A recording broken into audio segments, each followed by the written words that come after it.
Na aula passada a gente resolveu dois exemplos, né, de como é que a gente utiliza análise dimensional para resolver problemas. O primeiro foi para a gente ter uma ideia do formato da frequência, né, de um pêndulo simples, e o outro também foi um problema de frequência, só que de um oscilador harmônico, de um sistema massa-mola, certo? Esse exemplo número 3 aí, ele diz que você tem um satélite de massa M que viaja em órbita circular logo acima da superfície da Terra. Né? A questão aí é o que é que você pode dizer sobre a velocidade. Qual é a cara que a velocidade tem que ter, certo? Então, ó, os dados que a gente, o enunciado me traz é a massa, certo? Então, você tem aqui que a dimensão de massa é M, certo? Esse cara está em uma órbita circular. Se tem uma órbita circular, esse círculo tem um raio R. Então, o raio R tem dimensão de comprimento, certo? A questão pede a velocidade. O que é que eu posso falar sobre a velocidade? Velocidade tem dimensão de comprimento por tempo, certo? E, como a gente está falando da Terra, existe uma força gravitacional puxando esse objeto, é o satélite que está orbitando ele.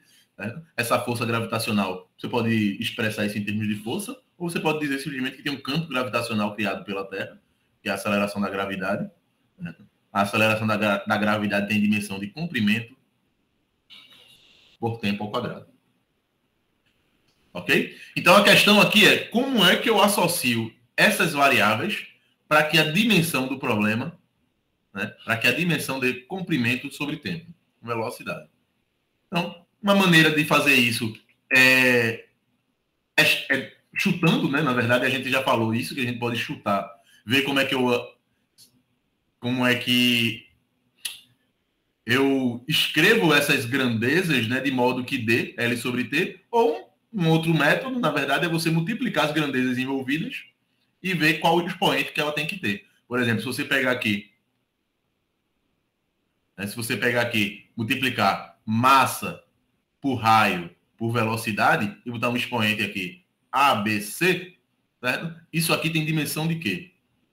Isso aqui vai ter dimensão, ó, de massa elevado a A vezes o raio. Opa, V não, aqui é G, né? Desculpem. V é o que a gente quer chegar. Isso é massa elevado a um A mais L elevado a um B, certo? Vezes L sobre T ao quadrado elevado a um C. E eu quero que minha resposta, certo, dê comprimento sobre tempo. Então, logo quando a gente faz isso aqui, a gente percebe logo que o expoente do A é zero. Ok? Então, não aparece massa aqui. Então, quando a gente faz isso aqui, eu já percebo que A é zero. Né? Eu vou ter que B mais C tem que ser igual a 1.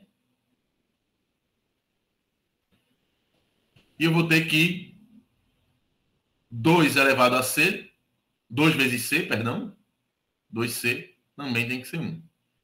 Então, daqui, eu já percebo que C é meio. Se eu pegar isso e substituir aqui, se C é meio, B também é meio. Ou seja, minha resposta para a velocidade tem que ser proporcional. Então, tem uma constante multiplicativa aqui. A massa elevada a zero é zero. Vai ficar R vezes G elevado a um meio, né? Já que os expoentes é um meio dos dois. Então, é raiz de R vezes G. Certo? Isso, a constante aqui é uma constante adimensional, né?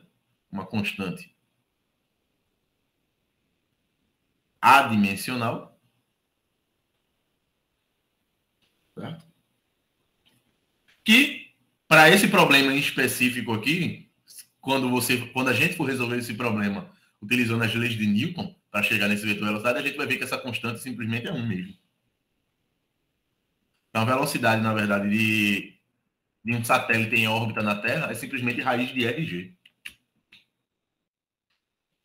Ok? Então, nesses 3 primeiros exemplos que a gente resolveu, qual foi a ideia desses exemplos? É mostrar que eu consigo saber qual é a cara que minha resposta tem, simplesmente conhecendo as unidades e que o problema e as grandezas envolvidas no problema.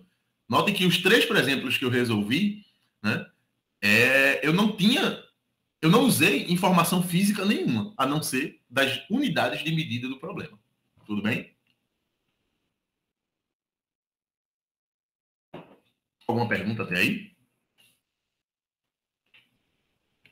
Pois bem. Então vamos para um outro problema. O outro problema agora é para mostrar a vocês como é que a gente faz análise de casos limites, certo? Então esse exemplo aqui, 4, é o exemplo de uma queda real de uma bola. A gente vai resolver isso quando a gente for estudar movimento unidimensional, né? Na verdade, vocês já estão estudando movimento unidimensional. Então, isso aqui é uma resposta que vocês, teoricamente, devem saber chegar nela, certo? Dá para estudar o movimento de uma queda de uma bola, né? Então, uma bola de futebol é largada do repouso de uma altura H. Suponha que a força de arrasto do ar tenha essa forma daqui, né? Menos M alfa V. Veremos mais na frente que a velocidade e a posição da bola são dados por isso aqui, certo? A velocidade é menos G sobre alfa, menos exponencial de menos alfa T. E a posição Y é H menos G sobre alfa, que multiplica T menos 1 sobre alfa, que multiplica 1 menos exponencial de menos alfa T. Pronto. Então a questão pede para você conferir os casos limites. Então a ideia é, você tem que pensar no problema. Então, eu tenho equações aí que dependem do tempo, certo? São funções do tempo. Então os casos limites, né? Os casos limites que eu vou estudar estão relacionados então com o tempo. Aí o que acontece com o movimento de queda de uma bola? Por exemplo,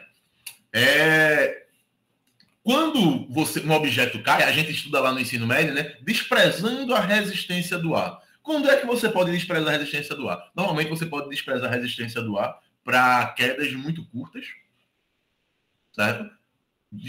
E quando o objeto ele tem uma dimensão que não é muito favorável para o arrasto do ar. Por exemplo, você não pode desprezar a resistência do ar para uma queda de uma folha, porque a área da folha, né, vai fazer com que a resistência do ar atue muito e ela caia muito lentamente. Mas se você pegar essa mesma folha e fizer uma bolinha de papel com ela e soltar, você pode desprezar a resistência do ar. A resistência do ar é desprezível para um movimento de queda muito curto. Então, o que são casos limites? A ideia é que primeira coisa que eu tenho que olhar, né, é que se a bola ela é solta de uma altura H, se a bola é solta de uma altura H, quando T é igual a zero, note que vamos supor que você resolveu o problema. Vamos supor que você resolveu o problema, chegou nessas respostas. A ideia é, será que essa resposta faz sentido? Notem que isso não é uma equação que você está habituado a olhar. Então, quando a gente chega numa resposta, eu devo me perguntar, será que essa resposta faz sentido? Então, vamos ver se essa resposta faz sentido? Primeira coisa, quando o tempo é zero, o que é que eu espero da minha resposta? Quando o tempo é zero, eu espero que o quê? Olha, quando o tempo é zero, eu espero que a altura seja zero, seja H, perdão, porque eu soltei ela de H, e que a velocidade seja zero, porque ela foi solta. Então, é o primeiro ponto que você deve verificar, certo? Então, para saber se sua resposta faz sentido. Então, cheguei aqui, ó, T igual a zero. Beleza? Então, vamos fazer T igual a zero aqui na equação da velocidade, ó. Fazendo T igual a zero na equação da velocidade, exponencial de zero é 1. Vai ficar 1 menos 1 é zero. Né? Qualquer coisa multiplicada por zero é zero. Então, a velocidade em T igual a zero é zero. Ok, era esperado isso. Então, beleza. Para T igual a zero, minha resposta faz sentido para a velocidade. Vamos ver para a altura? Né? Então, qual é a posição Y da bola? Para T igual a zero, aqui, esse termo aqui é 1. 1 menos 1 é zero. Qualquer coisa multiplicada, por zero é zero. Aqui eu tenho um T, que é zero. Multiplicando por isso aqui vai dar zero. Só me resta H. Então, Y de T igual a zero é igual a H. Beleza. Minha resposta faz sentido para T igual a zero. Então, é uma coisa que você chegou numa resposta e não sabe se ela está certa ou não, confere, analisa os casos limites. Tá? Isso vai lhe dar pelo menos uma segurança de que dificilmente você vai errar na resposta se você analisar os casos limites e bater exatamente com o esperado. Certo? Por exemplo, eu espero que para T muito pequeno, quando o tempo é muito pequeno, soltei uma bolinha, né? Para T muito pequeno, a velocidade é muito baixa. Note que a força de resistência do ar é proporcional à velocidade, né? Então, para T muito pequeno, como a velocidade ainda é baixa, a resistência do ar é muito pequena. De modo que as equações, elas devem ser as equações do movimento de queda livre que vocês conhecem, desprezando a resistência do ar. Isso para T muito pequeno. Então, vamos fazer essa análise? Né? Então, eu vou pegar aqui, ó. Eu vou dizer que T, vou analisar esse problema para T muito menor do que 1. Certo? Para T muito menor do que 1, na verdade, eu preciso reescrever esses caras aqui. Ó. Isso aqui depende de T, esse cara depende de T. Eu vou fazer o seguinte, eu vou usar um artifício matemático que a gente vai utilizar muito ao longo do curso, é simplesmente expandir a exponencial em série de Taylor. Certo? Então, se eu pegar a expansão em série da exponencial,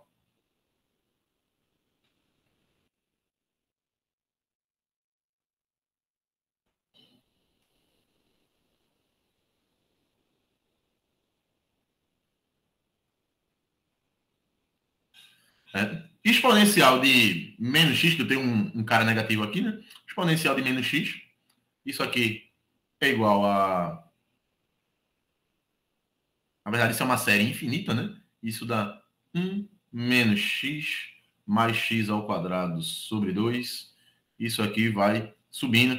Aparece um x ao cubo, x à quarta, x à quinta. Isso é uma série infinita. O fato é que quando você tem aqui, ó, né? Isso é uma série infinita. Quando o x é muito pequeno, ou seja, quando esse exponencial aqui é muito pequeno, né? Os termos que aparecem ao quadrado, ao cubo e assim vai, certo? Isso, como o x é muito pequeno, ao cubo, à quarta, à quinta, vai ficar muito pequeno mais ainda, sabe? Muito, mas muito pequeno. De modo que eu posso desprezar todos os termos de ordem superior aqui. Certo? Posso desprezar eles. Então, eu posso aproximar minha exponencial simplesmente por 1 menos x. Certo? Eu posso aproximar minha exponencial simplesmente por 1 menos x. Se você quiser pegar ainda um termo maior, você pode pegar o x quadrado sobre 2. Certo?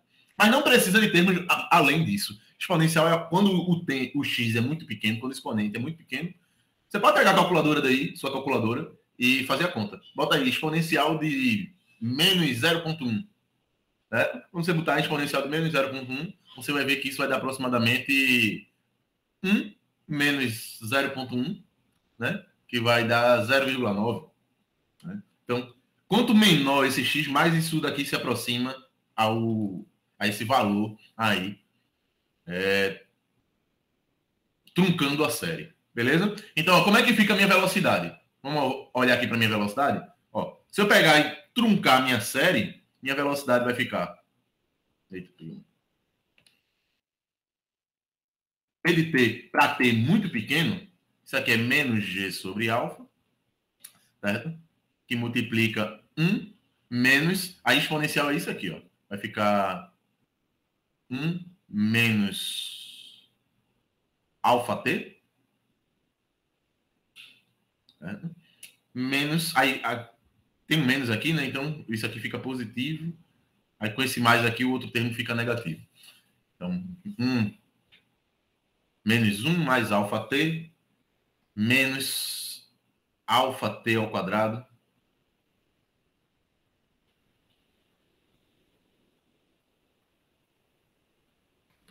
T ao quadrado sobre 2. Certo? Então, ó, vamos lá.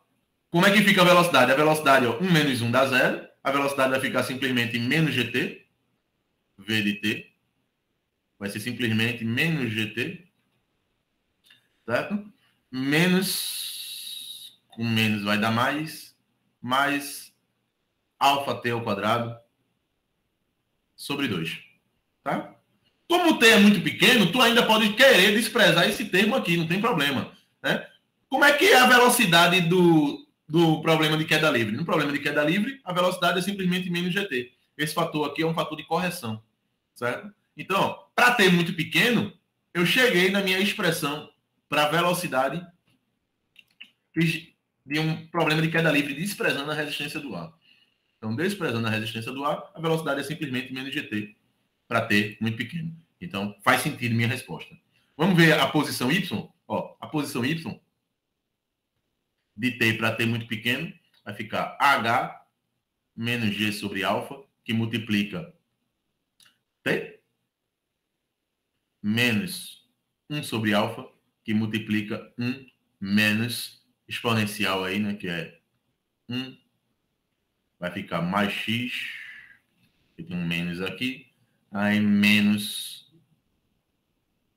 mais x não, né, alfa t, né, alfa t, menos alfa t ao quadrado sobre 2. Tem um alfa t vai estar ao quadrado, vai aparecer o quadrado aqui. Opa, eu esqueci do quadradinho aqui também. Ah, não esqueci não, porque tem um alfa multiplicando. Então, vou fechar aqui. Vou botar um colchete aqui para usar a hierarquia que a gente aprende lá em matemática, né? Pronto, pois bem. Então, ó, vamos desmembrar isso aqui. Ó, isso vai ficar H menos GT sobre alfa, né? Ó, 1 menos 1 dá 0. Então, já vou pegar aqui, ó, 1 menos 1 dá 0. Certo? Quando você multiplicar aqui, ó, esse alfa vai entrar aqui e vai ficar menos T, né? Vai ficar menos T aqui. Menos T mais T também vai dar 0. Ok? Então, só vai restar esse termo aqui, ó, que é alfa ao quadrado T ao quadrado sobre 2. Eu multiplico esse alfa, o alfa ao quadrado vai se cancelar. Certo? Então, isso aqui vai ficar H menos GT ao quadrado sobre 2.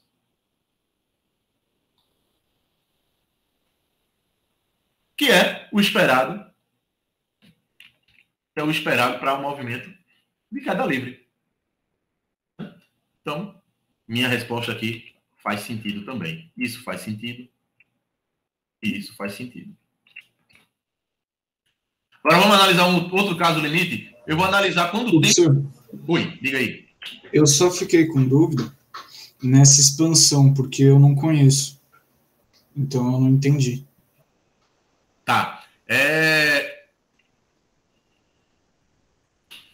Você provavelmente vai usar isso em cálculo em algum momento. E é um artifício muito utilizado em engenharia e em física, né? A engenharia aí é uma aplicação aí do que a gente estuda em física. Isso é muito utilizado. Na verdade, quando qualquer função, ela pode ser expandida em uma série infinita de potências, né? Uma série de potências. Qual é a utilidade disso? Isso tem uma gama de utilidade. Por exemplo, se tu quiser resolver um problema numericamente, né? Se você quiser resolver um problema numericamente, é muito mais fácil para o computador, né, pegar e calcular potências, que isso simplesmente é multiplicação, né, do que quando você não tem uma função definida, né? Se você não tiver uma função definida. Então, se você não utiliza pacotes matemáticos, por exemplo, acho que vocês estudaram programação, deve ter uma cadeira de programação aí no primeiro semestre, no primeiro período, no segundo, talvez. E vocês estudaram alguma linguagem de programação, existem normalmente as linguagens de computadores existem em pacote matemático. Né? Mas se você não tem acesso a um pacote matemático, você precisa montar um algoritmo para poder resolver, achar o resultado de uma equação. E a expansão em série é útil para isso. Você pode expandir qualquer função matemática em séries. Certo? E aí, para você expandir uma função matemática em séries de potência, existem várias séries de potência, tá? Várias séries diferentes, que o intuito é o mesmo. Ela é uma série infinita, de modo que quando você converge, essa série infinita, ela converge para o valor que é real ali. No caso da série de Taylor, a definição da função em série de Taylor, vou tentar lembrar aqui a definição, tá? A definição da expansão em série de Taylor é que você pode pegar qualquer função matemática. Vou tentar lembrar aqui. Qualquer função, f de x, ela pode ser expandida como um somatório de n igual a u até infinito, de f'. Cadê? F' de 0 Não, o N vai de 0. O N vai de 0. Aqui até... Tem um N fatorial aqui. Isso aqui, o N, é a enésima derivada. Vezes um x elevado a N. Pronto. Acho que essa é a definição da expansão em série de Taylor. Certo? Então, quando você pega, por exemplo, exponencial de x, né?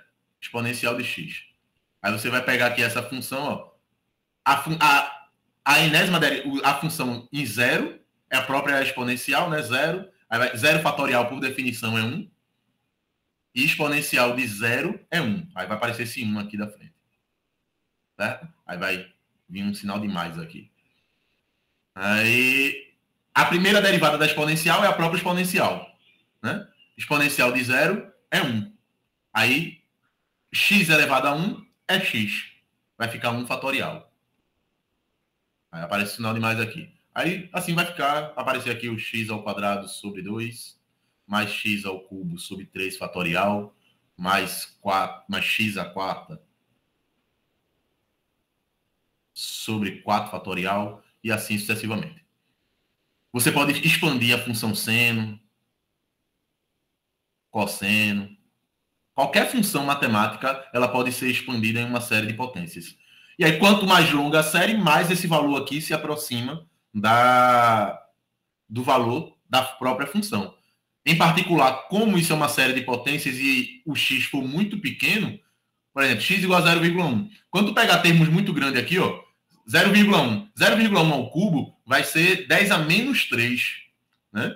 Aqui vai ficar 10 a menos 4. Esses termos eles passam a contribuir cada vez menos para a correção dessa unidade que está aqui na frente. De modo que quando o x é muito pequeno, um artifício matemático utilizado na engenharia, né, trunca a função. Você pode truncar aqui, isso depende, vai de caso a caso. Beleza? Mas é isso que é a série de Taylor. Não sei se eu ajudei, se eu respondi. Ajudou. Vou dar uma pesquisada depois, mas ajudou bastante, valeu. Mas a ideia é bem por aí. Você utiliza expansões para ver o comportamento da função quando...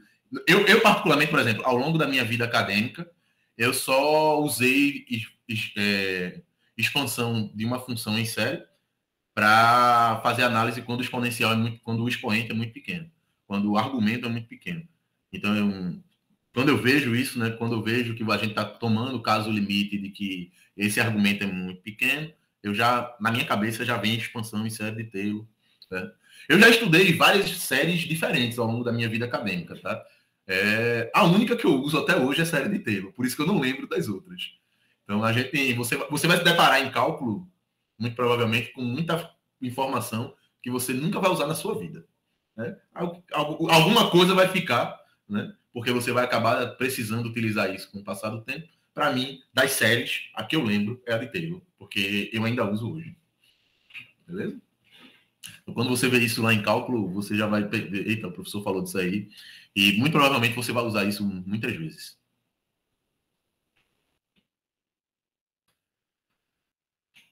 Pois tá. Pronto, o outro caso limite que eu vou analisar aqui, certo? Eu vou tomar o tempo para infinito. Olha, uma coisa que a gente percebe, né? Uma pergunta que a gente pode se fazer é: tá, quando a gente despreza a resistência do ar, notem bem, quando a gente despreza a resistência do ar, notem que a velocidade, ela aumenta infinitamente, né? Quando o tempo vai para infinito, a velocidade também vai para infinito em módulo. Né? Então, se não existisse resistência do ar, na verdade, não seria seguro para a gente andar na chuva. Porque as gotas d'água caem de uma altura tão grande que a gente se machucaria se a resistência do ar não freasse as partículas de água. Certo? Então, o fato é que a resistência do ar existe. A medida, notem que esse cara daqui, ó, a força de resistência do ar é proporcional à velocidade. Então, tu tem uma bola caindo, né? Então, à medida que a velocidade aumenta, vai surgir uma força contrária, fazendo com que a velocidade continue aumentando, obviamente, mas aumenta cada vez menos porque essa força vai aumentando, porque ela depende da velocidade. Vai chegar uma hora que essa força daqui é tão grande que a bola deixa de aumentar a velocidade. Quando ela deixa de aumentar a velocidade, esse cara atinge uma velocidade chamada de velocidade limite. Tá? Essa velocidade ela passa a ser constante. Vamos analisar o que acontece com a velocidade quando o tempo tende a infinito? Quando o tempo tende a infinito, esse cara daqui, exponencial de um número negativo, quando tende a infinito, isso aqui tende a zero. Né? Então, como isso tende a zero, a velocidade, quando o tempo tende a infinito, vou escrever aqui. Quando t tende a infinito, a velocidade tende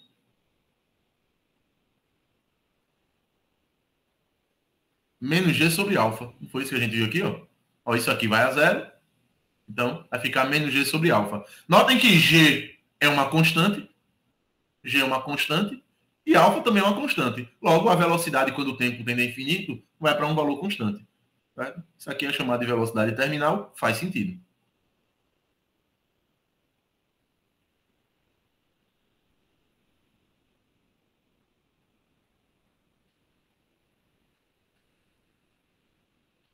E a posição dela? Olha, a posição dela, na verdade, né, ela vai aumentar. Então, embora ela atinja uma velocidade terminal, a posição vai aumentar com o tempo. Enquanto tiver coisa caindo, ela vai cair. Então, o y, na verdade, quando o tempo vai para infinito, o y também vai para infinito, né? Então, esse termo aqui vai para zero. Então, esse termo vai para zero, mas isso aqui fica... Isso aqui não vai para zero, né? Isso vai depender do tempo aqui. Então, você vai ficar aqui com H menos GT sobre alfa, né? Mais G sobre alfa ao quadrado. Você pega aqui e vai olhar aqui, G sobre alfa ao quadrado está aqui. Certo? Então, resta isso aqui. Obviamente, quando o t tende a infinito, isso aqui também tende a infinito, porque tem esse termo do tempo aqui, certo? Então, faz sentido. A posição aumenta infinitamente, enquanto que a velocidade vai para um valor constante quando o tempo é suficientemente grande. Beleza? Então, na atividade zero que está lá, caso vocês queiram dar uma olhada na atividade e fazê-la, como eu disse na aula passada, ela é opcional, tá? Vocês não precisam fazer. Existem alguns exemplos de casos limites para serem analisados lá também. E aí é um bom exercício analisar lá os casos limites.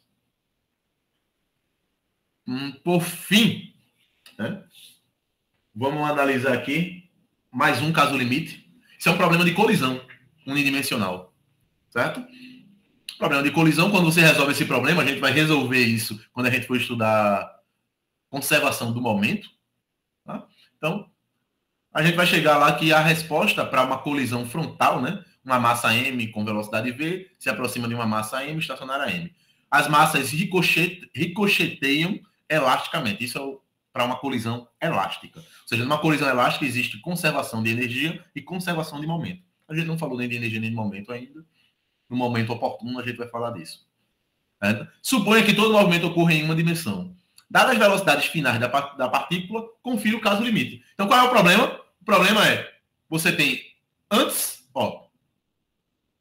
você tem aqui, antes, duas partículas aqui. Vou chamar aqui de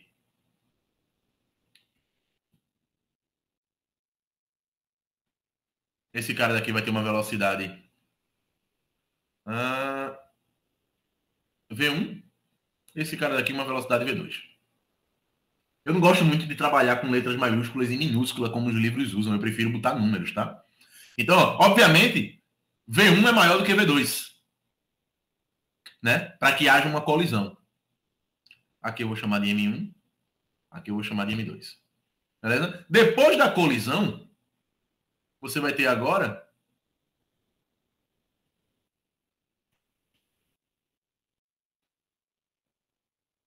que esse cara daqui vai ter um...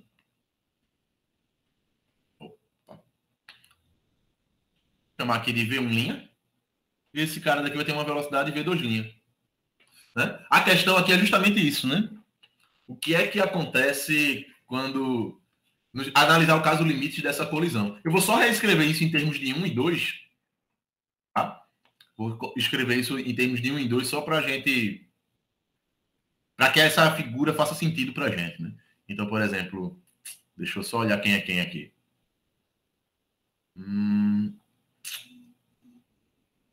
Uma massa M com velocidade V se aproxima de uma massa estacionária M. Pronto. Então, o 1 é o M minúsculo, né? E o 2 é o M maiúsculo. Então, fica aqui V1 é igual a M1 menos M2 vezes V. V1' vezes V1. V1 é a velocidade que 1 tinha. A massa 2 estava estacionária, né? Então, na verdade, isso aqui é zero. Ela estava parada. Beleza? Isso aqui dividido por M1 mais M2. E a velocidade da partícula 2 que estava parada é 2M1 V1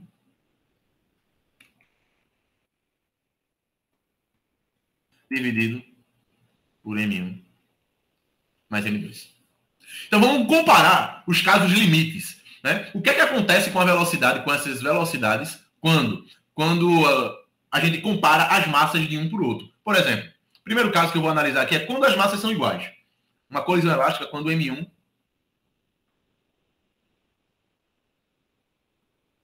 é igual a M2. O que é que acontece quando o M1 é igual a M2? Uma colisão elástica. Olha, uma colisão elástica quando o M1 é igual a M2, a velocidade da partícula 1 final é zero. Ó, M1 mais M2 menos M2, como são iguais, né? Então, vai dar zero.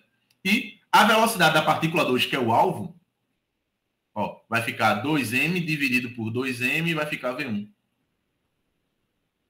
Então, o que é que acontece nesse caso, quando M1 igual a M2? Eles simplesmente trocam de velocidade. É aquela figurinha do pêndulo de Newton. Né? O pêndulo de Newton é aquele pêndulozinho que tem um bocado de bolinha colado uma com a outra.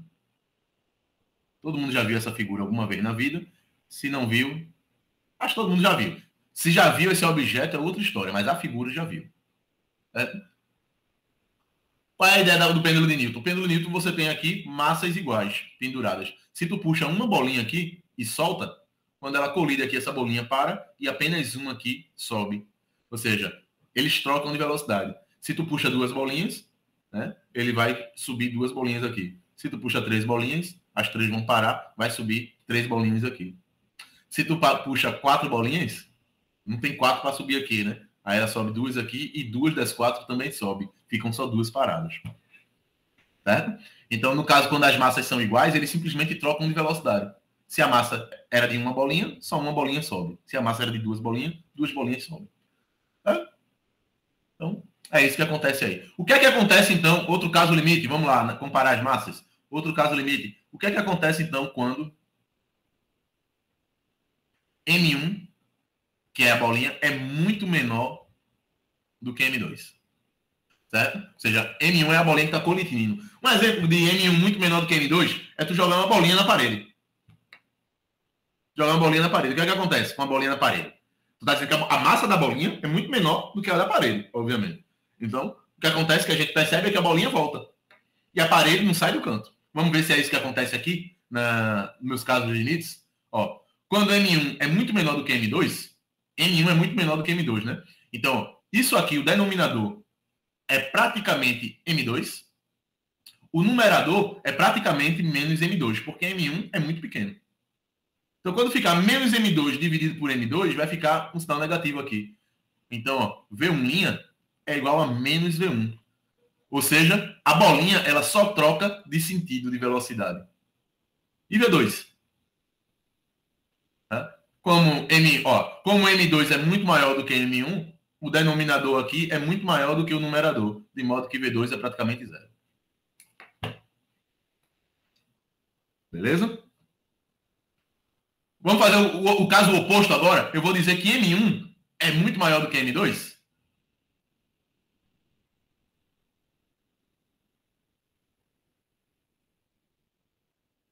Eu vou citar um exemplo trágico, tá? De M1 muito maior do que M2, mas não é um exemplo muito bom.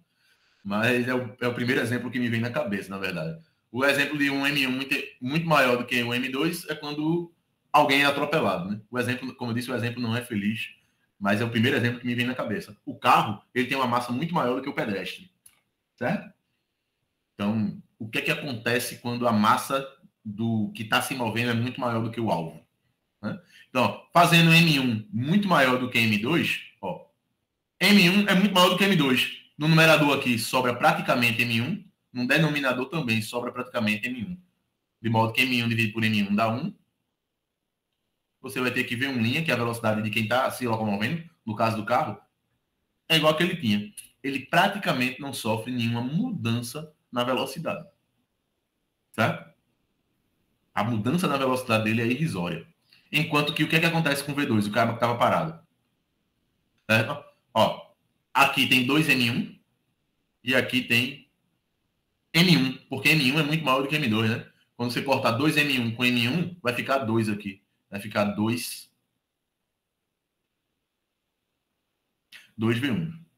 Isso é o que a gente, infelizmente, vê nos vídeos de atropelamento, né? Você nota que a vítima, em geral, ela é lançada, né? Ela é lançada com uma velocidade muito grande, ela é jogada. Qual é a velocidade que ela é lançada? Ela é lançada com a velocidade de 2 vezes a velocidade que o carro bateu nela, aproximadamente. Certo? Então, se um carro vem lá a 80 km por hora, a vítima é lançada a 160 km por hora. Né? E aí não sobra nem o retrato da pessoa na parede em casa. Ele cai até o retrato cai da parede com a pancada. Certo? Ficou claro isso aí, gente? Alguma dúvida?